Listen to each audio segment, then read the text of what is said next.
Yeah, just joking. So, hey, Renee, we're going live any second now. Who do you want to do a shout out to? A couple people here. I'm excited to do this. My girlfriend Jennifer Lee Weaver is watching, and she is the person who inspired me to write a solo show. She's a solo show artist herself. And then also David Drozen, the head of Upper Entertainment, who just passed away, and he was the first person who ever made my comedy album Outside the Box. So I wanted to give him a shout out because he was my first champion. I think those are perfect. Jennifer and David, here we go.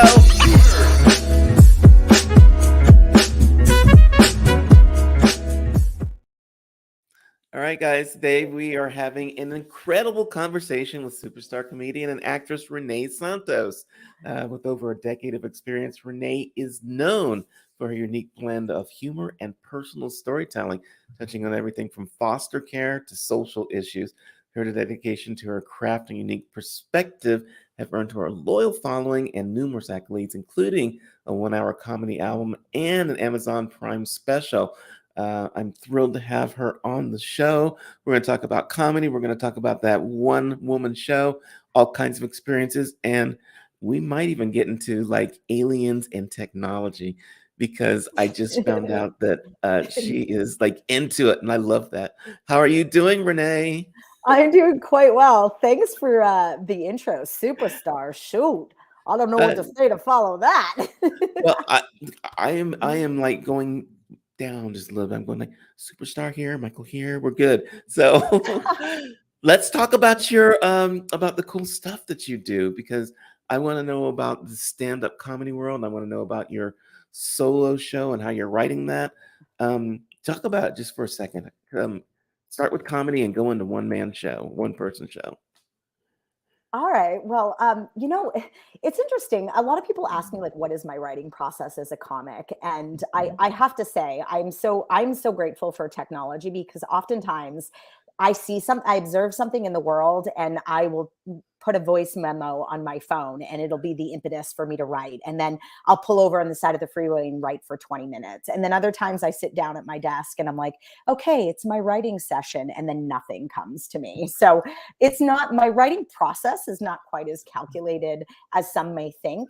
But for stand-up comedy, it's really like a caricature of my human folly. So usually I'll be in an organic conversation, either at like dinner or with my family, and I get a piece of gold that then prompts me to write, or I'll write it down, think something's funny, then I'll revisit it and I'm like, that wasn't funny at all.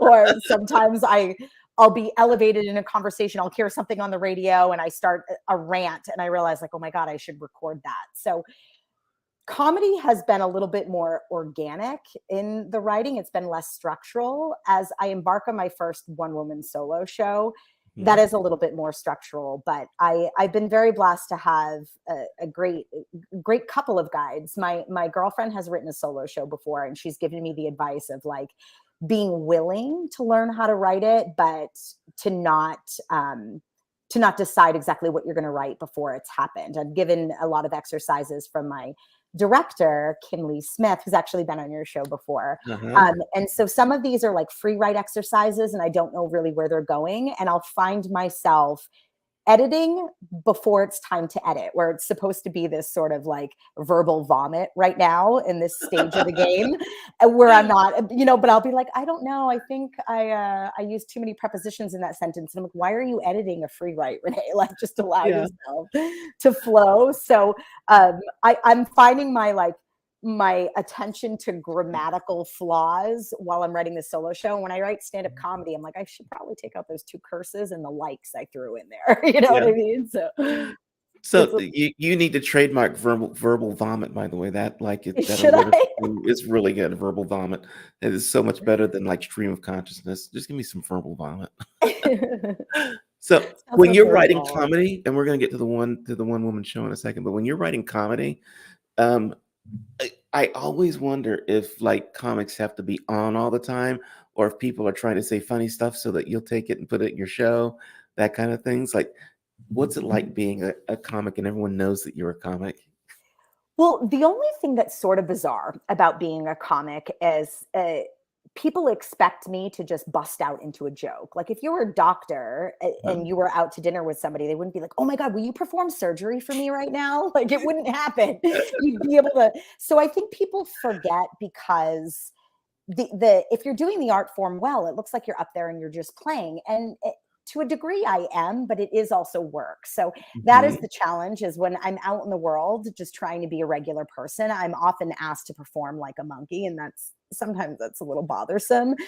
And I'll get judged like, oh, you're not as funny as I thought. I'm like, well, it's because I'm like, yeah, I'm kind of like put on the spot. So I don't always love that. And I'm a pretty serious person too. And I think that surprises people as a comedian, that my default is actually like introspection, and I'm sort of a quiet person. So when it seems like counterintuitive for me to be very presentational on stage, but so I think that's the challenge, is you often get defined by what the world sees you as. It's interesting because I would say that most of the artists that I've brought onto the show, whether they're photographers or painters or actors or musicians or comedians, are mostly introverts, and people don't see that. Why do you think it is? I mean, I think, I kind of feel like our brains and our spirits are like a gas tank, so you run out of gas at some point. So when you're a performer,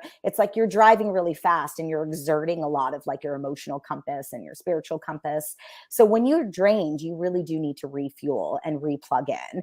And so I find like I was on a tour for 8 weeks last year, and then I went to a spiritual meditation retreat in Mount Zion and like climbed lava rocks and didn't talk to anybody for like 4 days. And it was the best thing I could have done, because I had just been talking nonstop in hour increments for months, Yeah. Did So, you like really went and did the whole like I'm sitting on the mountain and I'm being quiet, like no talking thing? well, this last retreat, no, but I have done a 10-day silent meditation retreat in Maui years ago. So this Mount Zion wasn't silent the entire time, but I did climb into a lava rock as opposed to onto a lava rock. It was a cave, which was a little daunting, because I realized like I had no cell phone coverage, and I'm like, if this goes wrong, well, does anybody know? There was like a sign-in sheet when you entered the cave too, to be like, this is my name. And I'm like, should I give my social and like my date of birth? My obituary right here. Exactly. I'm like, oh, that's a strong lead-in. And it was like sort of during the COVID era, when society was just opening up. So there wasn't a lot of people out there. So it made it slightly sketch, but I loved being among rocks. You could yell into the cave and it would like actually echo back to you like 5 minutes later. It was really neat. Wow. Okay. Yeah.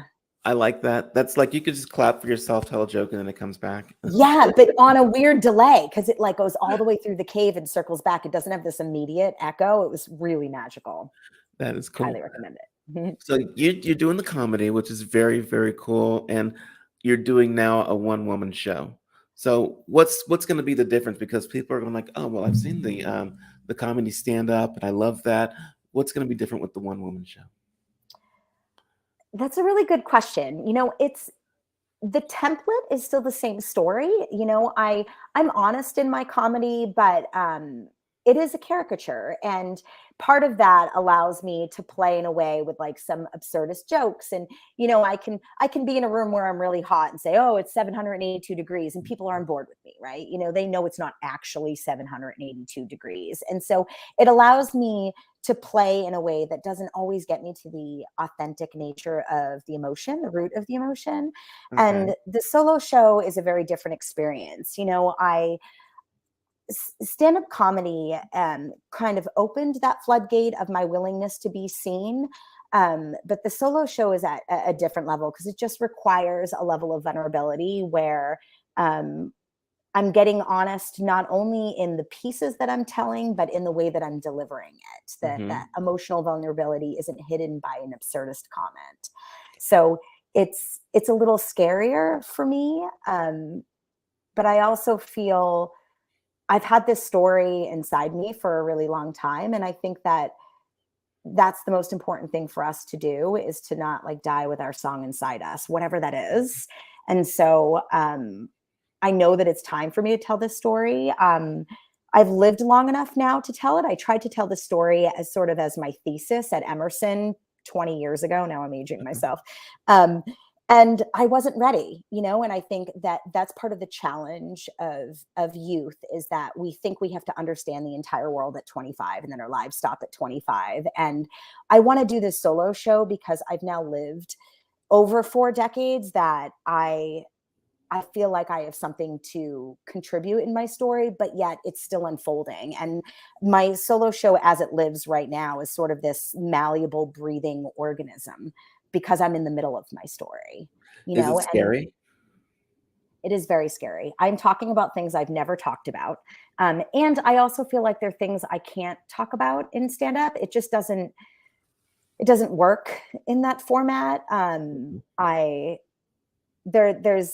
exploring a lot of stuff around like gender identity and how we define that. And um, a lot of that comes in my physicality. I'm doing a lot of, I don't want to say like interpretive dance. That sounds weird, but I'm using a lot of movement in my body to kind of articulate what gender looks like and how we express gender and judge gender. And I don't feel like in the platform of stand-up comedy that really works, you know, for me anyway. Like oftentimes I'm given a 4x6 stage. I have one mic in front of me.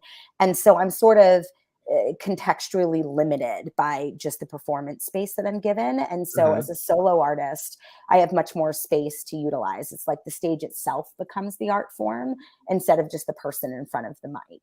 So I'm excited about that. Are you changing them from a comedian to a solo performer? Are you still going to do both, or how is it changing your life then? Well, I definitely am doing both. You know, it's interesting because as a comedian, I have been very blessed for this platform to really give me a voice, but I am not separate from the serious side of me. So it doesn't mean like I have to abandon being a stand-up in order to become a solo artist.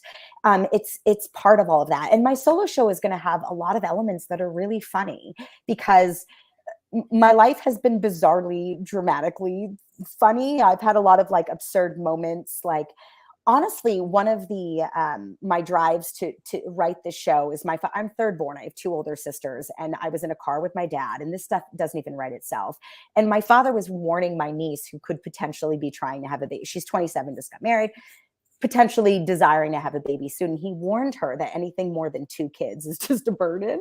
And I'm sitting in the car, and I'm like, Dad, I'm third born. You know that I'm third born, and I'm literally sitting in the vehicle, you know, and it's that kind of stuff where my father has a bit of insensitivity. He's not a malicious human being, but moments like that, I thought it still speaks to the fact that I sort of was dismissed in many ways, but yet my father, it's funny. Mm, It's still funny for my dad to not be aware that his third born child he's insulting inside the car, you know? great. And I thought, to do that as a performance piece as opposed to just like a setup punch joke gave more visibility to the whole context of who my father is in my experience too. So I wanted to really explore that. How does it feel like going like, okay, I'm gonna do a solo show and I'm gonna tell people secrets about myself, things that I've never spoken out loud, and I want to tell people. I don't know if you want to tell people or if it's just coming out. What do you think? Well, you know, it's interesting. I don't want to, you know, assert my experience with a relationship with a power that's like greater than myself. But in all honesty, I check in with, for me, and that's just my experience. I do believe there's something greater than me guiding me. And so I ask that question instead of me being like, what does Renee want to tell? I ask, for me, I say, use me, God, so I may know the joy of you being used by you. And I allow that voice to sort of give me, instead of trying to find what I'm going to talk about, I'm inspired to the thinking or inspired to what I want to share. There are often times like I'm pulled to share something that I don't actually desire. It's like this contradiction between like my higher self and my lower self, you know, Hmm. like my higher self is like you have an opportunity to inspire change in other people. Um, and there's another part of me that's like, no, but they already know that I'm funny, and that's good. I'm good with that. Like at least I can get visibility that way, and I don't have to cry, and I'm good. And so I find sometimes I'm fighting with myself as I write my solo show because I'm being called to talk about something that is sort of uncomfortable, but I feel like the world needs to hear, you know?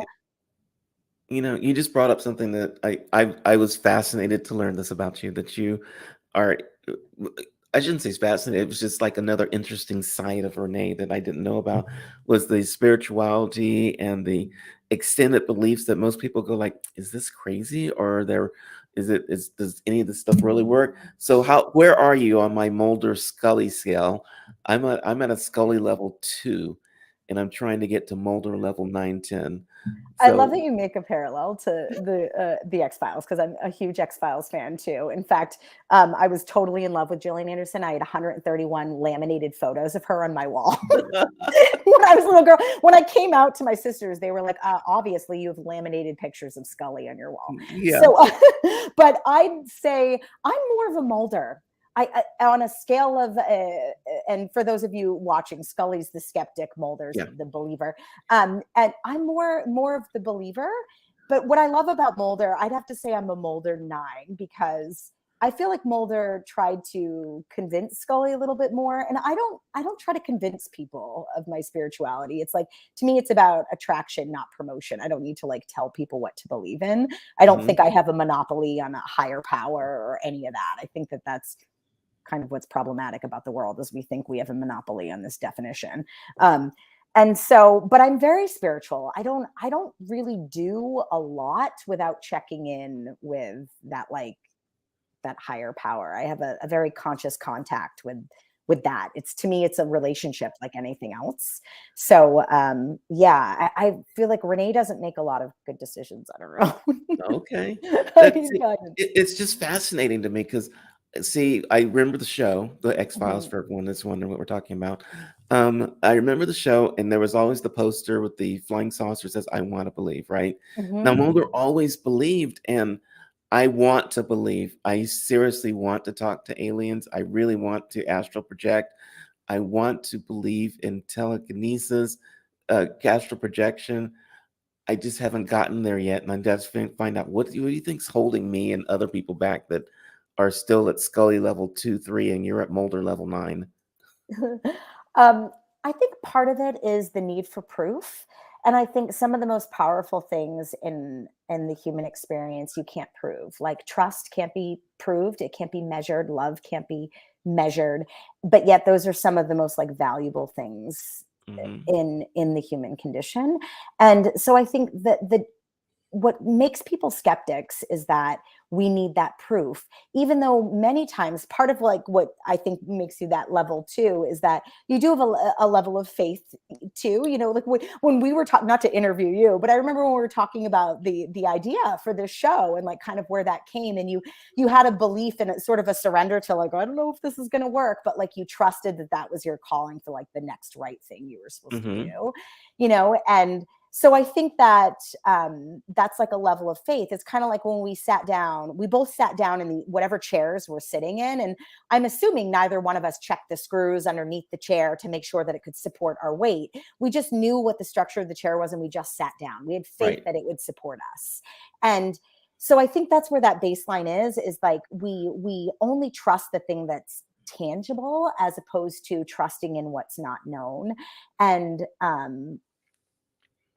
but that also makes sense to me because we are taught in our society to believe what is, like all of the fear mongering that happens in our society. It's not that those events are not actually occurring. I just believe like what we're manifesting is what we're paying attention to. So if we Yeah. keep giving our attention to what is, it's really hard to have faith in something bigger.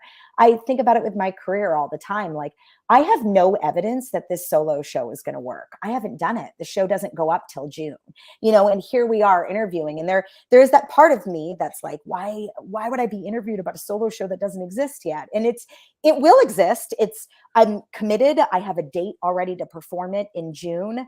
I know what it's like to lean in. I've booked comedy gigs long before the content existed either, and so I just have to have faith that it'll unfold and more will be revealed. And um, I think in order for us to create, we have to be okay with uncertainty.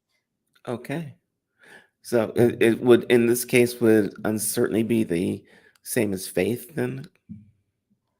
I think they're parallel. Yeah. I think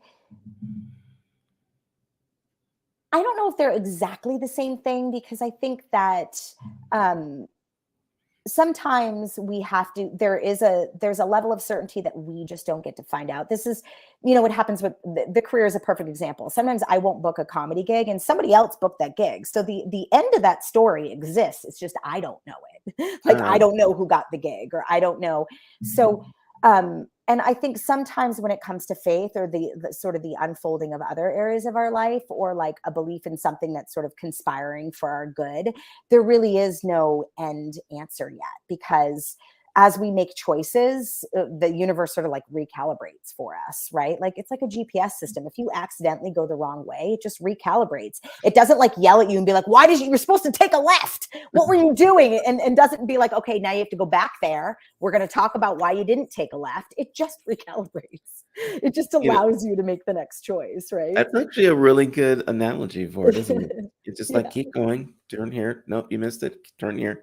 And the other thing that I really love that you did, and you said this and went by it real quick, you already booked your show for June, and it is, what, January, March already, Mhm. and you haven't finished writing it, and you booked it for June. You're going for it. That's amazing. Thank you. I appreciate it. I've been very blessed and guided. Speaking of like faith, sometimes it shows up in other people's belief in you as well. I have like quite an amazing support system that's like elevating this experience. I start the actual structured solo writing portion of the class next Thursday. And so Mhm. those things do help, because it keeps you accountable. It's like if you're training for a marathon, if you have a coach that's like, wake up, we're running 10 miles, it helps to actually do the work.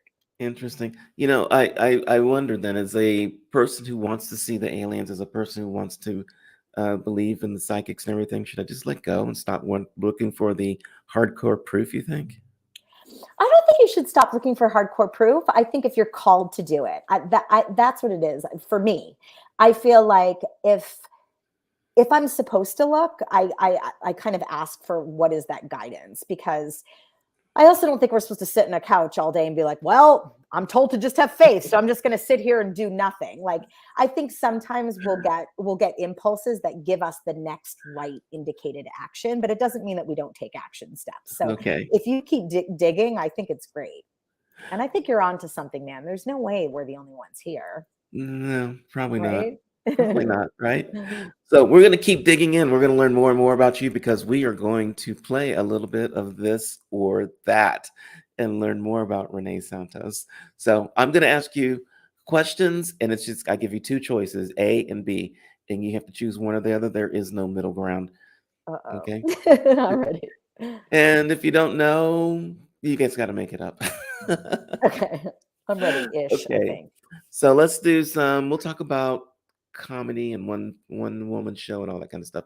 So, how about improvised stand up or prepared material? Prepared material. Okay. Would you rather improvise in character or out of character? In character. How about physical comedy or verbal comedy? Physical. Really? How about absurd humor or dark humor? Absurd. Performing to a live audience or for a camera? Live audience. Okay. Laughing at yourself or poking fun at others? Laughing at myself. Gotcha. So, how about collaborating with comedians or working solo? Working solo. Okay. And then, how about breaking character and improvising, or staying in character and sticking to the script? Breaking character and improvising. You are awesome. I think that's Right? what we've done here. That is exactly what we do. That is what the whole thing is about, right? Um, let's have people keep in touch with you. I want them to know how to get back in touch with you. They can find you at reneesantos.com. They can also find you on Instagram, Renee Santos Comedy. And then we've got you on Twitter, Renee Santos NYC. And you're on Facebook. You are everywhere. This is what's good. We can find you. Thank you so much. And even if you just go to my website, it has links to all those too. So you don't have There to, we go. not that people are taking notes to memorize it, but it's that's sort of a one-stop shop to all my social media. I'm leaving that one up so that everybody can see it at the end of the show. I want to just thank you for being on. Actually, thank you for opening up my mind just a little bit more and being able to go like, you know what? I'm just gonna let it ride for a minute. Molder level 910. Here I come. Michael J., you are great. It's such an honor to be invited onto your show. I've had an awesome time. Thank you. And for all you guys watching, we'll see you next time. Bye, Bye, everybody. everybody.